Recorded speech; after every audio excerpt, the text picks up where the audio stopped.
Bylo to tak, že jsem byla tak vážně nemocná, že když mě propouštěli v dubnu v 91. roce po operaci z nemocnice v Lípce, tak paní doktorka věděla, kam mě pouští, po jaký cestě se budu plížit, protože já jsem nechodila. A ona věděla, že nakonec ta cesta má konečnou stanici a že já se po té cestě budu plížit tak 2-3 měsíce maximálně a budu u té konečné stanice. Paní Wernerovou si pamatuji velice dobře. Bude to v květnu 20 let, kdy byla přijata na interní oddělení Nymburské nemocnice s těžkou chudokrevností a výrazně vyštíhlená, výrazně zhublá s bolestmi žaludku. Zjistili jsme nádor na žaludku, zjistili jsme těžkou chudokrevnost a předali jsme ji na chirurgické oddělení k operaci. Byl prokázaný histologický adenokarcinom, takže opravdu zhoubný nádor žaludku. Já jsem tohleto všechno vůbec nevěděla. Mě říkali pořád žaludeční úřady. A nechtěla jsem to vědět. Ale jenom, že jsem si pořád nevrtala v hlavě, říkám, já nemůžu chodit.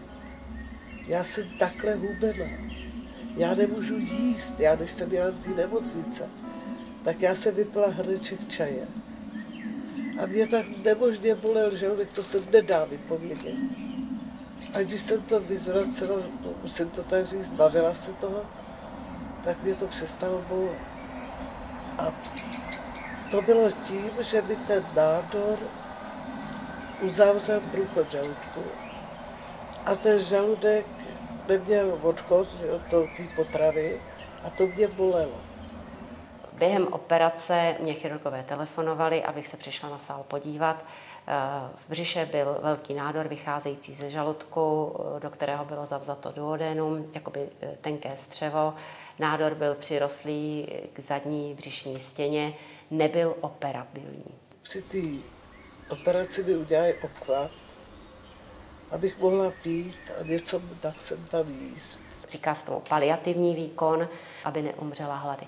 Ze žaludku díky té velikosti nádoru nemohla otékat potrava, tak nádor přemostili, to znamená zresekovali žaludek, zresekovali tenké střevo, nádor nechali v místě a napojili stěna žaludek s tenkým střevem. Doplnili jsme krev a poslali jsme ji domů. Jíst mohla, i když po malých částech, a naříkala si na silné parestezie, to je jakoby brnění v dolních končetinách. A nedali mi ani vycházky, protože já jsem stejně nemohla chodit. Akorát jednou za čas takhle někdy přišel obvodní doktor mě navštívit, že jak se mám a co. A já jsem říkala, no pane doktore, ani lásky jste mi nedali a nic. A on mi říká, co byste tam dělala, když nemůžete chodit. Dávali jsme transfuze, potom měla léky na doplnění hladiny železa a to je tak asi všechno. Ani ozařování, ani cytostatika, protože pro jakoby celkově špatný stav a pro rozsah nádoru jsme se s onkology dohodli, taky v té době, je to 20 let, jsme neměli v rukou ty možnosti, co má moderní medicína. Tam cytostatika byla, řekněme, na rozjezdu. Tak jsme se dohodli, že ji necháme, protože v té době cytostatická léčba by jí jako docela určitě víc ublížila, než pomohla. Pan primář řekl, že by mě zbytečně trápili, že jako to nemá vůbec smysl. No, teoreticky by se to tak dalo asi taky i říct, protože byla opravdu ve velmi špatném stavu a kdyby v té fázi, v jaké byla, se jí dala chemoterapie, tak nemyslím si, že by to dopadlo dobře.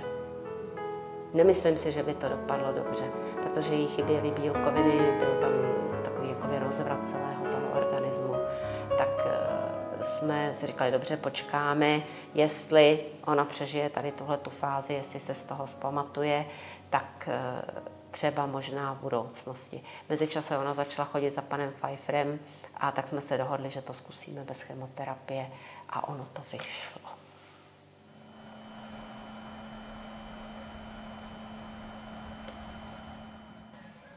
Můžu říct, že jsem měla takový štěstí, že jsem na té cestě potkala pana Pfeiffera, který mě na ní zastavil a vzal mě na léčení.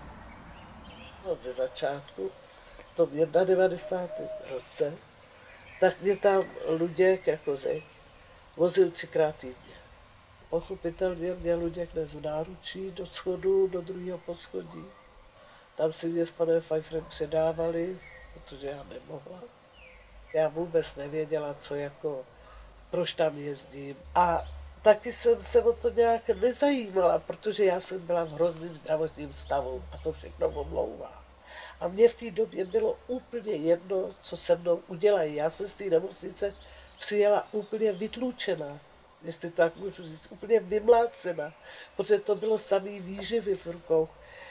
Už mi neměli kam to píchat, tak mi dávali umělý žíly, tohle to všechno mě vedlo k tomu, abych vůbec nepřemýšlela o tom, kam jdu, do čeho jdu, co se mnou budou dělat.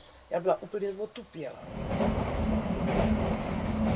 Pan Pfeiffer, když k němu přijdete do kanceláře, kde léčí, tak to je za jednou úplně něco jiného, jinak to na vás i psychicky působí. A potom tam nic jiného nevidíte, než hořící kahánek, mističku s vodou a příjemného člověka s krásnýma rukama. A teď on kolem vás, jak vás léčí a jak okolo vás to těla se vám nedotkne ničeho.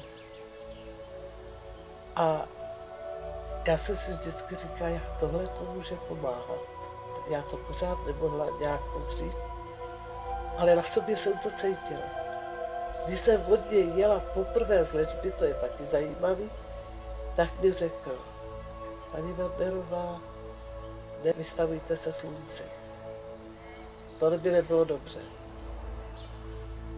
A seděla jsem vzadu v autě, když mě naši vezli domů. A najednou já jí říkám, Maru, prosím tě, já seděla vzadu, nesvítí mi sluníčko do zad. Ona se otočila a říká, ne, proč? A já říkám, Maru, kdyby si viděla, jaký já mám horko v zádech. Jako když mi tam praží sluníčko. A tak jsem si řekla, to je ono. To teplo, ta síla, jak působí. Protože jsme ze stejného města, tak jsme se vídávali, vždycky mě poreferovala, jak je jí střídavě líp nebo hůř. A jak šel čas, tak pomalinku přibrala a cítila se velice dobře. Tak bych chtěla říct, a to je svatá pravda, to já bych si nevymýšlela, že jo, že já jsem k tomu panu Pfeifferovi šla 6. května 91. Od té doby, a to můžu odpřísat, od té doby jsem neměla chřipku. Od té doby já nesnědla obyčejný acylpyrín. Od té doby jsem nebyla u doktora. Já nevím, ani moje karta od doktora vězí, jestli ji zarchivovali nebo skartovali, nevím, ani mě to nezajímá. Takže těch 19 a 3/4 roku jsem vůbec od doktora nezavadila.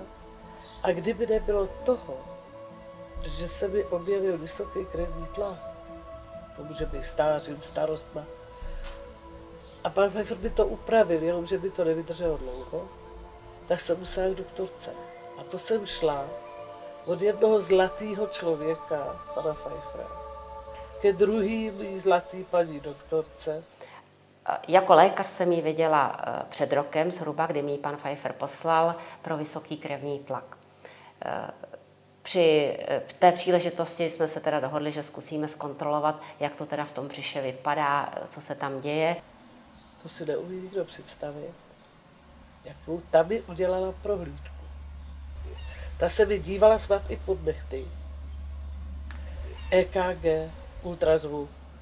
Tak skutečně v břiše je 8 cm zapouzdřený, řekněme, nádor. Je tam jakýsi útvar, zhruba kulovitý, 8 cm velký. Nikde v celém břiše ani známka po volné tekutině, v játrech žádné metastázy, všechny orgány vypadají pěkně čistě. V laboratořích byla snížená funkce štítné žlázy, to už jsme také zakurírovali, a středně vysoká sedimentace kolem 50. Žádná chudokrevnost, žádný problém, nikdy žádné známky, nějaké nesrovnalosti. Tumorové markery všechny kompletně negativní.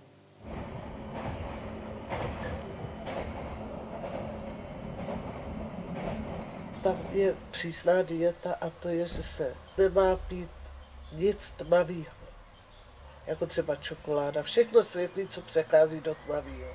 Čokoláda, kakao, kafe, smažená cibulka, kurky z chleba, přepálený vomastek, smažený žádný. Ta dieta skutečně, ta je potřeba dodržovat. To je doopravdy součástí léčby. A kdo by ji nedodržoval, tak podráží panu Pfeifferovi nohy a stěžuje mu tu léčbu a tím ale taky na to doplácí každý sám. Víte co, já si myslím, že je potřeba použít všechny možnosti, které jsou a myslím si, že když to je pod kontrolou, takže je to úplně v pořádku. No, opravdu si myslím, že se to nějakým způsobem panu Pfeifferovi podařilo. Rada to říká, ale v listopadu mi bude 75. No a teď se píše 6. květen 2011. A když to tak spočítám, tak uplynulo normálních 20 roků. No a teď za tohleto všechno panu Pfeifferovi moc děkuju. Hodně moc mu děkuju. A přála bych mu, aby se mu podařilo, řekla bych s pomocí Boží, aby vylečil hodně takových pacientů, jako jsem byla já.